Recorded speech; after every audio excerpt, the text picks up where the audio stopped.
Hello everyone! It's me again, Iza, and for today's video ay tuturo ko sa inyo kung paano mag-upload ng profile picture and cover photo sa ginawa niyong Facebook page. At kung hindi pa kayo nakasubscribe, please click the subscribe button and hit the notification bell para maging updated kayo sa mga i-upload kong videos.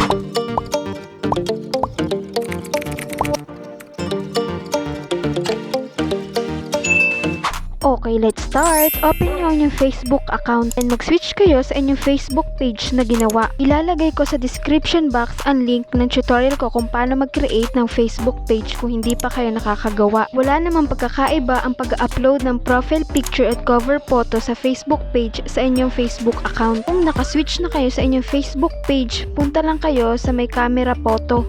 Then, click select profile picture at madadirect na kayo sa inyong gallery. Mas okay kung nakapag-provide na kayo ng inedit nyong profile picture para mas mabilis kayong makapag-upload. So yun sa akin, inedit ko lang sa CapCut. Optional lang naman dito kung lalagyan nyo siya ng caption. So yun sa akin, nakapag-prepared na ko kaya ikakopy ko na lang to then ipipaste ko dun.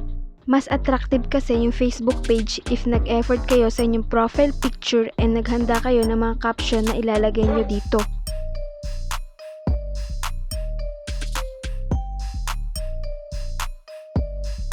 Then click save, uploading your profile photo. Then your profile photo has uploaded.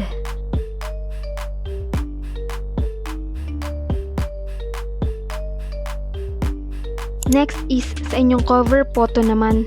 Click upload photo and madadirect na uli kayo sa inyong gallery. Choose your attractive cover photo, then click save. Then uploading your cover photo. Your cover photo has uploaded.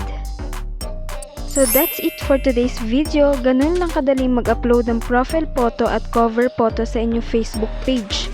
Kung meron pa kayong katanungan, pwede kayong mag-leave ng comment sa comment section. Susubukan ko itong sagutin. Don't forget to like, comment, share, and subscribe to my YouTube channel, and don't forget to hit the notification bell para maging updated kayo sa mga i-upload kong videos.